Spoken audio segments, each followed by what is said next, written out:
figured that some of you might be missing Dan today. So I thought if I dressed like this in a superhero shirt, it would feel like maybe he's here in spirit.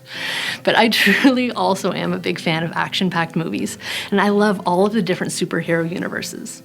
One of the things I love the most about the Marvel movies in particular is the post-credit scenes. Now, for those of you who aren't familiar, the movie ends and the credits start to roll, but you don't want to leave the theater or turn off the TV yet, because Marvel has become known for adding little bonus scenes in the middle of or after the credits. They could be funny or suspenseful, or maybe a sneak peek at what's to come. But what it means is that if you're a true fan, you will sit for the entirety of the credits so that you don't miss out. And during that time, you will notice that those credits are long. It can take 15 minutes for them to scroll through. And in those moments, I'm always struck by how many thousands of people it takes to make one of these epic blockbusters. You know, it might be Chris Evans or Robert Downey Jr. who are labeled as the star, who are making the millions, who have their face on the poster. But without these producers and costume designers and special effects teams and camera operators, there would be nothing to be a star of. Chris Hemsworth doesn't have his moment of red carpet fame without all of those people who laid the foundation for his moment in the spotlight. Now, it's true in the movies, and this morning we're going to look at a time where it was true in the Bible as well. I'm so thrilled to be here sharing with you today in the middle of this series that I've been loving so far, learning about times in the Bible where God uses the women, some of the most unlikely characters in those days, to teach us about inheritance. Now this morning we're going to camp out in Exodus, where the Hebrew people are living in Egypt, and our hero Moses is going to come and deliver them into freedom, where they can claim their inheritance as the people of God. Now, even if you didn't grow up in the church, it's a story that you're most likely familiar with. Hollywood loves this story, so you might picture Moses as Charlton Heston, or maybe the animated Prince of Egypt version voiced by Val Kilmer. Either way, in this epic, action-packed blockbuster of a story, we recognize Moses as the hero. But if we look at the behind-the-scenes credits, there are a series of women who laid the groundwork for his heroics. Women who took risks and made brave choices, who saved his life many times over, doing the often dangerous work to see this heavenly inheritance come to be. Their role is crucial in this story, and I think we can learn a lot from them. So if you have a Bible or a Bible app on your phone and you want to follow along, we're starting in Exodus 1, and we are going to move quick because Moses, well, that dude needed a lot of help. We could spend a whole morning on each of these women, but Dan's back next Sunday, so we are going to power through and we're going to fit them all in today. To set the stage, we are in Egypt, where God's prophecy to Abraham that we heard about last week is coming true. His descendants have multiplied. We're now many generations removed from that, and the current Pharaoh is noticing this growing Israelite population, and he's getting worried. He fears a rebellion that will overthrow him, and so he takes action. First, he enslaves the Israelites, forcing them into hard manual labor. And then, as some added insurance, he tries to do a little population control. He summons two of the Hebrew midwives named Shiphrah and Puah, and his orders are that when they attend a birth, if it's a boy, to kill it before the mother even sees it. Tell her there were complications, there was nothing you could do, and then destroy the evidence. Now, if it's a girl, they're of no consequence, so they can live. Pharaoh wants them to be sneaky about it. He doesn't want this order to be made public and risk a full-on rebellion. But his attitude here is so telling, and it's an attitude that we can trace through history up until today. The attitude that sees not just a racial difference, but that assigns inferiority to the other. Pharaoh sees the Israelites as less than, as unworthy, almost as a completely different species. He doesn't see humanity, he sees a pest control problem.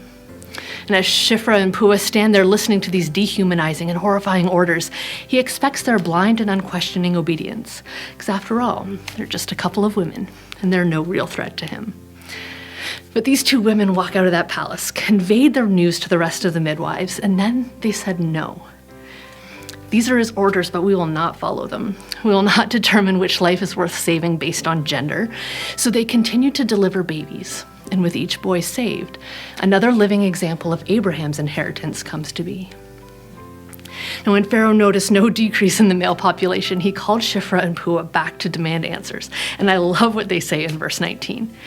They know that he thinks of the Israelites as an entirely different species. They know he has underestimated them, and they use that ignorance against him, playing all innocent and telling him sorry, but these Hebrew women give birth so much faster than Egyptian women. By the time we get there, the baby is born and everyone has seen him, and it's too late. In bringing about the inheritance of their people, they defy Pharaoh, not in a big political protest and not for any direct benefit to themselves, but rather risking their own safety to choose life for others.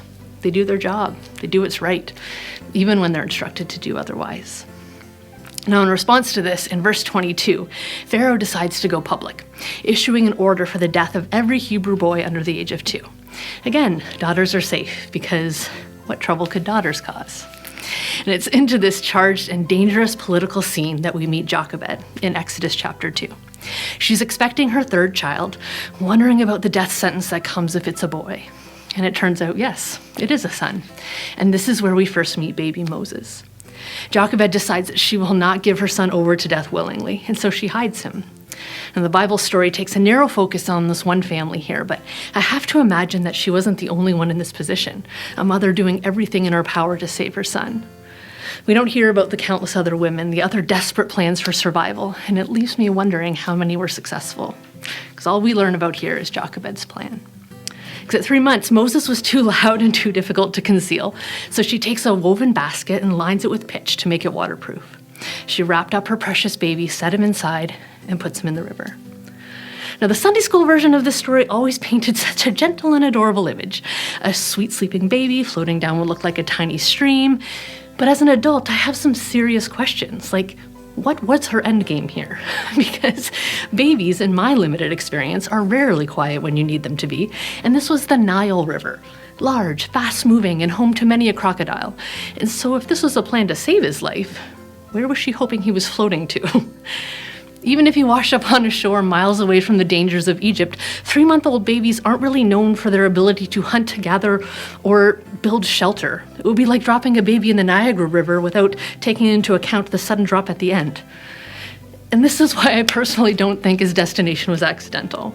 I might be taking some liberties with the text, but I think maybe Jochebed got down in that river with him, on the lookout for danger, directing that basket herself.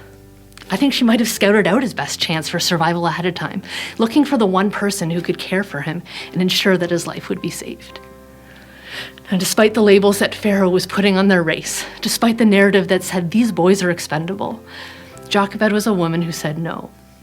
She saw the value in this one precious little life and put herself in danger to save him. She gave him up in an otherworldly sacrifice to be adopted and raised by another woman, giving him his best shot at claiming his inheritance and his place in God's story.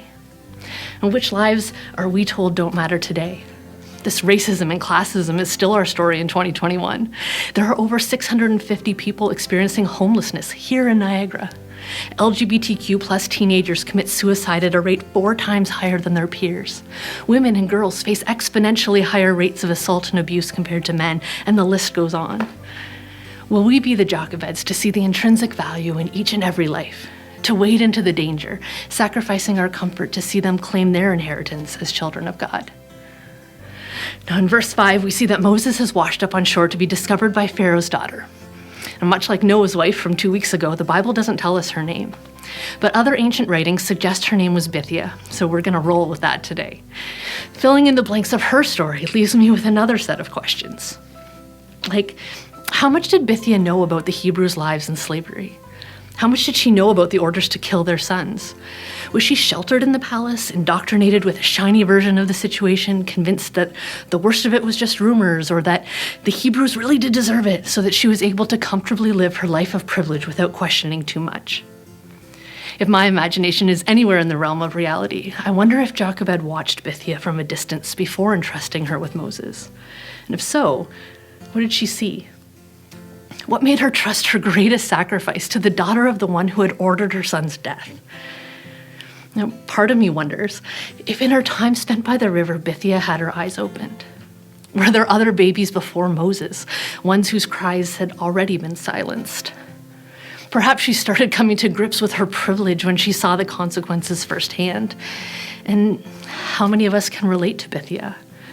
How many of us were blind to the privilege we were born into and benefited from until we saw the silenced children? But instead of the shores of a river, the ones in our story are being recovered from schoolyard graves. Whatever her story, however the circumstances played out, when that very much alive baby Moses washed up on her shore, Bithia had a choice to make. Would she follow her father's orders and turn this boy over as a problem to be taken care of? I wonder if Bithia knew the story of Hagar. Dan talked about Hagar last week, an Egyptian woman that was a slave to Abraham, who was mistreated and cast out by Abraham and his wife Sarah. Now, Sarah showed the Egyptian Hagar no mercy or compassion, and now the moment seems to have come full circle, where Bithia has the opportunity to exact this kind of historical revenge on one of Sarah's descendants. But Bithia, with a heart unlike Sarah and a heart unlike her father's, Bithia says no. We don't know what her personal level of risk is here. We don't know what Pharaoh's reaction would be if he found out his adopted grandson was an Israelite. But still, she chooses to break the cycle. She refuses to repeat history. She recognizes her privilege and uses her position to make new and better choices. In a brilliant twist of irony, despite seeing daughters as useless, Pharaoh's own daughter picks up that baby, and in doing so sets in motion the inheritance of the whole people. It begs the question of us: what cycles will we disrupt?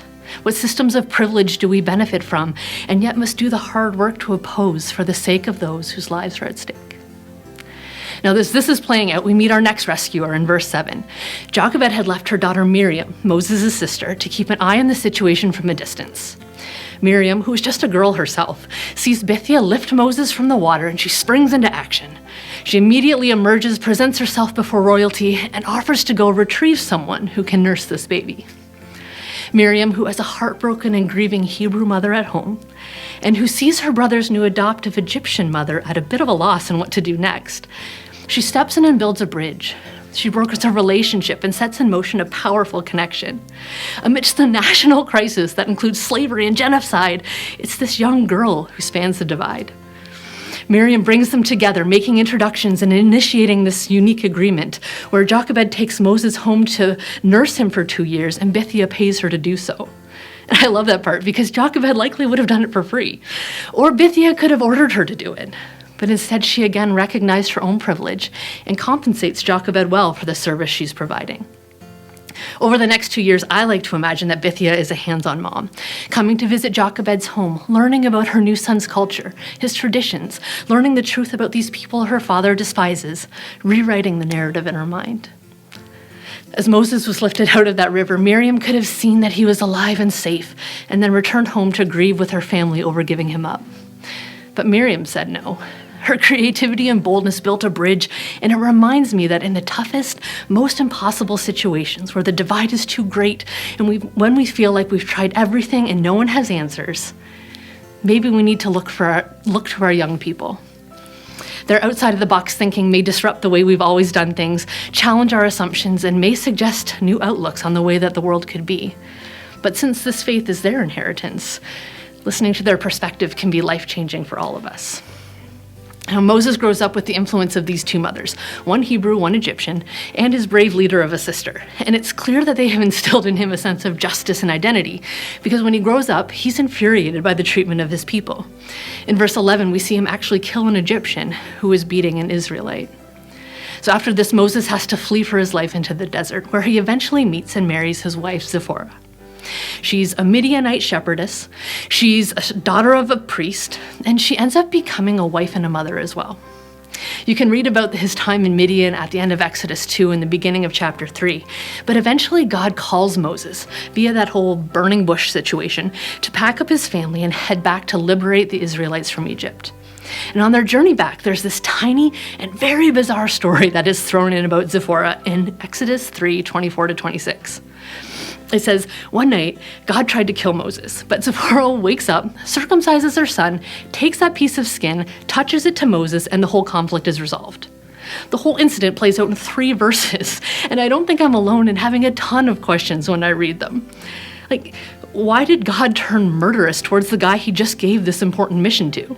How did Zipporah know why God was mad? How did she know what would solve the problem, and why was that the solution? I could make some guesses, but at the end of the day, while you and I might be left with a ton of questions, Zipporah wasn't. She had spent her life growing up into a strong woman of action. She and her sisters took care of their family's flocks without any brothers to assist them. She spent her life observing the priestly rituals performed by her father and was familiar with sacrifice, ceremony, and meeting with God. And we don't know the details of this God versus Moses conflict, but she did. And at a moment when this whole epic freedom mission could have ended before it started, Zipporah said no. She sprang into action, using her gifts, her knowledge, and her learnings to save her husband's life. She knew who she was. She saw a problem, she knew how to fix it, and in what to us appears like a messy and unusual solution, she made things right. So what do we do with this story today? Other than just learning to be okay with not having all of the answers about confusing passages in the Bible, I think we can all be empowered by Zipporah's example to be confident in our callings. When you find yourself in a difficult situation where you are equipped to bring about the solution, do it. And after this brush with death, Moses, Zipporah, and their family find their way to Egypt, where he meets with Pharaoh, and the process of liberating the Israelites involves the 10 plagues and a lot of conflict. You can read about it in Exodus 5-13, or, just download the movie. But through it all, where Moses is the focus, there's someone we met earlier who is still working in the background. We only see glimpses of her presence, but it's there. She's in her 80s when the Israelites are finally freed, but Miriam is a key part of it. Moses' sister is still building bridges as a leader of these people. She's a rescuer, a musician, an organizer, and the first woman in the Bible to be called a prophet. In a society where a woman's worth and identity is in the man that she marries and the children that she bears, we're pretty sure that Miriam was single and childless. She looked at the way the world wanted to define her purpose and she said no. Her calling led her down another path, and it involved laying the foundation for the exodus of the Israelites out of Egypt. The people of God walked into their inheritance partially because of her leadership and her deviation from the expected path of a woman in her time. In what ways do you find your life going in an unexpected direction? I both love and hate that question because Miriam is maybe the character in the Bible I relate to the most. Where has your life deviated from the plan, either your own or the plans the world says you should follow? What journey might you be on instead? All of these women in Exodus, Shiphrah, Puah, Jochebed, Bithia, Miriam, and Zipporah, are examples to us of what can happen if we not only strive to claim our own inheritance, but also fight to see others do the same. You see, our journey of inheritance doesn't stop at knowing who we are to God and being thankful for all that brings. The journey involves making sure that others can claim that inheritance too. It involves some risk-taking and sacrifice, the pursuit of justice for all of God's children, even, and maybe especially, the ones that the rest of the world says are less than, different, or are lost causes. The journey involves recognizing and dismantling our privilege, and it involves empowering the next generation. It means stepping into the calling that God has placed on each of our lives and using the unique gifts that we have, even if it means taking an unusual path. Like the women of Exodus, it may involve pursuing justice in the background, doing some hard and dangerous work, while Moses gets most of the credit. Mostly, this journey of rescuing inheritance involves a whole lot of love. Love for God and love for God's people. The Bible is full of these instructions where God tells us that a life of faith is less about this gathering and singing together in the traditions we follow. God is calling us into a life of justice and compassion, especially if it's on behalf of those who can't advocate for themselves. Isaiah 1:17 instructs us, learn to do good, seek justice, help the oppressed, defend the cause of orphans, and fight for the rights of widows. Micah 6:8 makes it super simple. What does the Lord require of you but to do justice and to love kindness and to walk humbly with your God? The women of Exodus lived into their inheritance as daughters of God, not to be underestimated, but advocating for others to claim their place in that family as well, regardless of gender, across racial divides, laying down privilege and building bridges and knowing their call. And may we live by their example and do the same.